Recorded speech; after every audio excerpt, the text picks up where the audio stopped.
Hey amigos, what's up, welcome back to another video. So ఈ రోజు మనం fashion లో కొంచెం డీప్ గా వెళ్ళబోతున్నాం. ఇంకోటి గైస్, ఇలాంటి కంటెంట్ ఇంకా కావాలంటే మన అకౌంట్ ఫాలో చేసుకోండి, లైక్ చేయండి, షేర్ చేయండి, కామెంట్ చేయండి. So let's get in to video. So ఈ రోజు మనం ఓన్లీ టాప్ గురించి మాట్లాడుకుందాం, లైక్ షర్ట్స్ లేదా జాకెట్స్. ఓకే, సో ఫస్ట్ వచ్చేసి మన హెన్లే టీ షర్ట్స్. మాక్సిమం చాలా మంది తెలిసి ఉండొచ్చు, తెలియకపోవచ్చు. ఇది round neck T shirts with buttons వస్తుంది. కాలర్ అయితే ఇలా ఉండదు, బట్ టీ షర్ట్ లాగా ఉంటుంది, దానికి బటన్స్ లాగా ఇలా గ్యాప్ వస్తుంది. ఈ మధ్య బాగా ట్రెండ్ అవుతుంది హెన్లే షర్ట్, చాలా మూవీస్ లో చూడొచ్చు. మన సెకండ్ వచ్చేసి మన కోటరోయ్ షర్ట్స్. ఈ పేరు వినడానికి కొంచెం కొత్తగానే ఉంటుంది, బట్ మాక్సిమం ఎవరికి తెలియదు. ఇది ఎలాగుంటుంది అంటే షర్ట్ లాగా ఉంటుంది, కానీ షర్ట్ కాదు. జాకెట్ కి షర్ట్ కి క్రాస్ బిట్ చేస్తే ఎలాగుంటుందో అదే ఈ కోటరోయ్ షర్ట్స్. ఈ షర్ట్స్ మాక్సిమం లేయర్ చేయడానికి బాగుంటాయి. సింగిల్ గా వేస్తే కొంచెం హెవీగా ఉంటుంది, బట్ లేరింగ్ చేస్తే కొంచెం స్టైల్ గా ఉంటుంది. And coming to jackets, Parker jackets.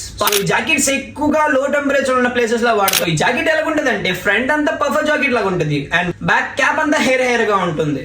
So దీంతో బాగా స్టైల్ చేయొచ్చు. అండ్ సెకండ్ వచ్చేసి ట్రెంచ్ కోట్స్. ఈ ట్రెంచ్ కోట్స్ అనేది ఫస్ట్ అయితే ఇది రెయిన్ కోట్స్ టైప్ ఉంటుంది. ట్రెంచ్ కోట్ అనే దానికి చాలా మంచి ఫ్యాన్ బేస్ ఉంది. సో మీరు చూస్తే గ్యాంగ్స్టర్ మూవీస్ లో ఎక్కువ ఇది యూస్ చేస్తారు. ఈ కోట్స్ మీకు ఎక్కువ కనిపించింది పాత మూవీస్ లో, గ్యాంగ్స్టర్ మూవీస్ లో ఎక్కువ కనిపిస్తాయి. So that's it for today guys. I hope you like this video. And నాకు తెలిసినంత వరకు నేను చెప్పాను. నేను చెప్పిన దాంట్లో మిస్టేక్ ఉంటే I'm sorry. And don't forget to follow my account. And one more thing guys, background అయితే మారుస్తాను నెక్స్ట్ వీడియో లోపు. ఆల్రెడీ సెటప్ చేసి ఉంచా, కొంచెం సామాన్లు ఉన్నాయి, అవన్నీ క్లియర్ చేయగానే మీకు బ్యాక్గ్రౌండ్ అనేది మార్చేస్తాను. ఉంటా.